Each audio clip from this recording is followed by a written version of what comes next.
From the icy plains of the Arctic to the bustling cities of Europe, borders crisscross our planet, shaping our world in countless ways. They stand as testaments to history, to conflict and resolution, to the very essence of what defines a nation.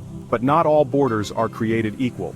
Some are mere lines on a map, while others hold within them tales of remarkable peculiarity, of curious geography, and of stories so strange one could hardly believe them. Today we embark on a journey to uncover those very borders, the mysterious, the unbelievable, and the downright bizarre demarcations you never knew existed. So join me as we traverse the globe, venturing to those hidden corners where maps blur and reality takes a truly fascinating turn. Our journey begins in the frigid waters of the Bering Strait, where two small rocky islands rise from the icy depths, separated by a mere 2.4 miles of turbulent sea.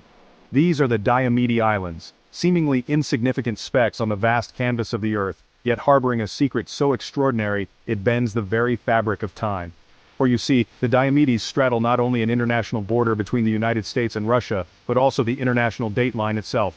On the westernmost island, Big Diomede, the Russian flag flies proudly, while a mere stone's throw away, the stars and stripes of the United States grace Little Diomede. Standing on the shores of Little Diomede, gazing across the narrow strait, is to look not just upon another nation, but into tomorrow itself. When Sunday graces Little Diomede, Big Diomede is already living in Monday, a temporal anomaly that has earned them the nickname Tomorrow Island and Yesterday Island. During the Cold War, the Bering Strait became a chilling symbol of the ideological divide between East and West. The waters between the Diomedes, christened the Ice Curtain, served as a stark reminder of the geopolitical tensions that gripped the world. Today, the echoes of that era still linger, with travel between the islands remaining restricted, a poignant symbol of the enduring legacy of borders. Life on the Diomedes is one of isolation, a testament to the resilience of the human spirit in the face of a harsh and unforgiving environment. The Diomedes, these sentinels of the Bering Strait, stand as a powerful testament to the interconnectedness of our world, where geography and time collide in a fascinating dance. From the frigid expanse of the Bering Strait we journey south to the heart of Europe, to a place where borders weave a tapestry so intricate, so confounding, that it challenges our very understanding of national identity. This is Barl, a seemingly ordinary town straddling the border of the Netherlands and Belgium, yet concealing within its seemingly mundane streets, a secret so bizarre it would be right at home in a Lewis Carroll novel. Barl is a town of two halves, or rather a town of many halves, fragmented into a bewildering jigsaw puzzle of enclaves and exclaves. Imagine, if you will, a Belgian neighborhood nestled within Dutch territory, itself surrounded by another sliver of Belgium, all interwoven in a mind-boggling display of cartographic complexity. In Barl, the border doesn't merely divide, it slices, it dices, it meanders through the heart of the town with an almost whimsical disregard for conventional boundaries. Walk down the cobblestone streets of Barl, and you'll find yourself stepping in and out of nations with a frequency that borders on the absurd. One moment you're in the Netherlands, the next you're in Belgium, all without the need for passport control or customs officials. The border, marked not by imposing walls or barbed wire fences, but by subtle changes in pavement design, and the occasional strategically placed flag, snakes its way through houses, shops, and even restaurants, creating a surreal landscape where national allegiances can shift with a single footstep. This curious arrangement is a legacy of medieval power struggles and feudal land disputes. Centuries-old treaties drawn up between long-forgotten lords and dukes have left their mark on the landscape, creating a patchwork of sovereignty that has somehow managed to survive into the 21st century. The residents of Barl have embraced their unusual circumstances with a mixture of amusement and pragmatism. Houses and businesses proudly display the flags of both nations, while locals navigate the complexities of dual nationality with a knowing smile. Barl, with its meandering border and its patchwork of nationalities, stands as a testament to the enduring power of history to shape the present.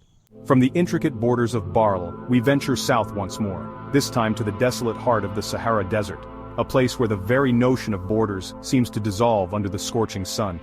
Here, amidst the endless dunes and windswept plains, lies Bir Tawil, a sliver of land roughly the size of Maine, unwanted, unclaimed, a cartographic anomaly that exists in a geopolitical limbo.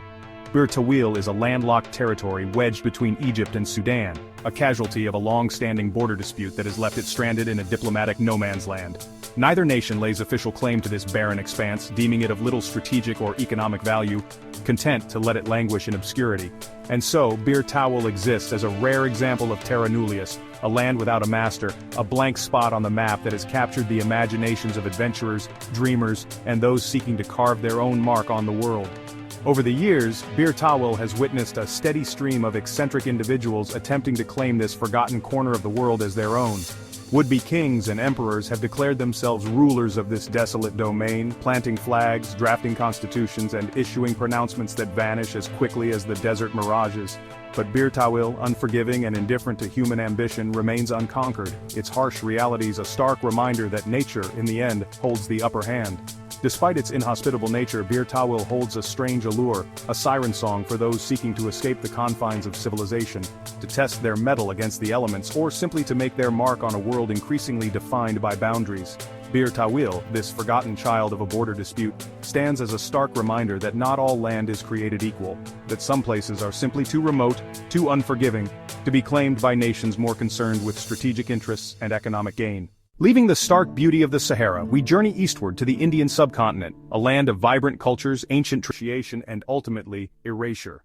Our final destination takes us to a place where the weight of history hangs heavy in the air, where the echoes of past conflicts reverberate across a landscape forever scarred by division. This is the Korean Demilitarized Zone, or DMZ, a 160-mile-long scar that bisects the Korean peninsula, a stark reminder of a war that never truly ended. Established in 1953 as a buffer zone between North and South Korea, the DMZ is a place of eerie stillness, a landscape frozen in time, where the threat of conflict lurks beneath the surface like a dormant volcano. Heavily fortified on both sides, bristling with barbed wire, landmines, and watchful eyes, it stands as one of the most militarized borders on Earth, a testament to the enduring legacy of the Cold War and the human capacity for division. But amidst the barbed wire and guard towers, a curious transformation has taken place.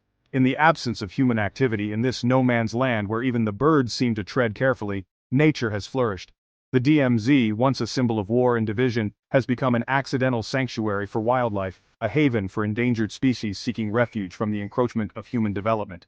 Endangered red-crowned cranes, their elegant plumage a stark contrast to the drab military surroundings, stalk through the marshes, their haunting calls echoing across the DMZ. Amur leopards, once on the brink of extinction, patrol their territory with a grace that belies their predatory nature. Musk deer, their scent glands prized in traditional medicine, dart through the undergrowth, their delicate hooves barely making a sound. The DMZ, this unintended arc, is a testament to the resilience of nature, its ability to thrive even in the most unlikely of places. It's a reminder that even in the shadow of conflict, life finds a way, that hope can blossom in the most unexpected of places.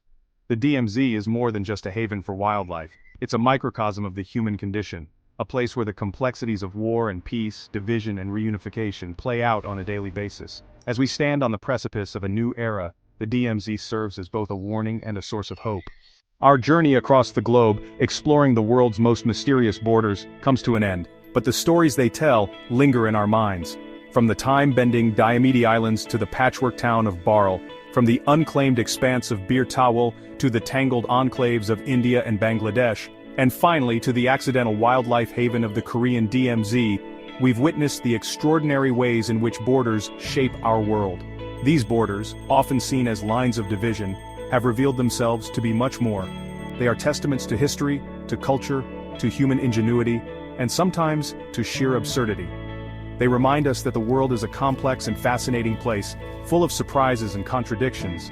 So let us celebrate the diversity and wonder that these borders represent, and may their stories inspire us to look beyond the lines on the map and appreciate the intricate tapestry of our shared human experience.